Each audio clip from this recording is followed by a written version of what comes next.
Now we're going to make a lady's summer bonnet with flowers round, etc, etc. Now we're in a village here in Italy where they have a tradition every year. They have this fantastic mask parade where they have these bonnets on with loads of flowers around and cowbells and everything, and then you've got lace over the faces. But I'm just going to make a general one.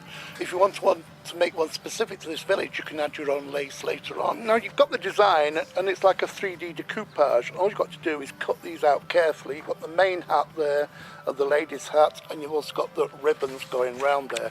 Very simple to cut out.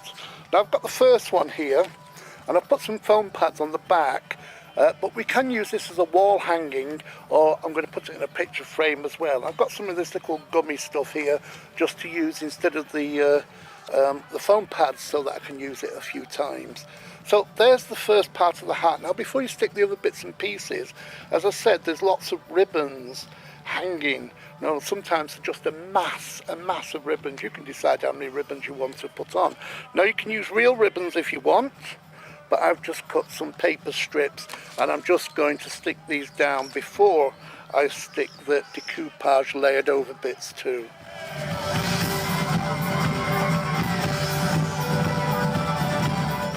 So as you can see here, I've stuck down the ribbons here before I do the layering over the top. They're just hanging down. You can use real ribbons obviously, but these are just paper cut out. You use card or thin paper. You can even twist them around a pencil so you get like, you know, like ribbony effects, you know, like swirls. Ringlets is the word I'm looking for. But if you think I'm going to sit here all day twiggling paper around pencils, you're very much mistaken. But here you go. All I've got now is the next section here, and when you stick this down, it's going to cover up the ribbons where they're actually stuck down there. So there's the first part, as you can see, like that. Then on goes the next bit, and just make sure you get it in the right position. That's going on there like that. And then finally we've got this bit here too, and that's going on there. So that makes a really nice kind of wall hanging or a decoration, but it's going to be even nicer if you want to put some nice flowers around the top. And I've got a variety of flowers here that you can cut out and you can use to stick around the top. I'm not going to use all these, but you can see you've got all sorts here. You've got irises and crocus and pansies and roses, all sorts of different things. So I'm going to start with a nice flowery one. I'm going to stick that right in the middle there with the leaves, etc., right on the rim.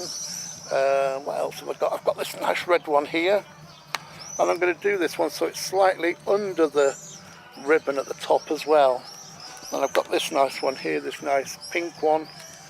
And because you see I've actually 3D'd these, you actually get them in 4 layers. You can do them flat if you want to, but I don't know if you can see that. There you can see how that's 1, 2, 3, 4 layers, and you get that real good 3D look. And I'm going to pop that underneath there. That's sticking there. Which one shall I take next? I think I'll take the yellow one. That's going to look quite nice. And pop that. I'm going to stick it so that the stalk is underneath the ribbon there. And I've got a nice blue one here. Maybe I can fit one more on after this. Pop that there. And a nice pink one here. You can use as many as you want, but I thought a nice, there seems to be here in the village, they have a real amount of them. Now there you can see, that can make a really nice wall hanging. If you put a little bit of loop of ribbon on the back there, hanging it on the wall, you can trim these, you can use real ribbons obviously as well, use real, well, silk flowers as well if you want to, but that's the lady's hat. Now you can also frame that, and I've got a frame here ready to show you what to do. Just blow that little fly off. I've got here the back mount, and I've got some nice blue paper here with kind of a fabric effect. I've also made this mount here as well, which is just some scrap cardboard box here, the corrugated type, and I just cut a square out to fit inside there. It just gives you a little bit of depth for when you're adding your 3D there. Then your mount goes over the top, like so, and then you can take your hat and you can position it in here any way that you want. Something I'll position it round about there, like so, and I'm just going to stick that down, And then all you need to do is take a pair of scissors and just trim the ribbons like that. And then I like it when it overlaps the mount like that, like it's coming out the frame. All I've got to do now is frame that up and you'll see how beautiful that looks. And now you can see how beautiful that looks now that it's framed up.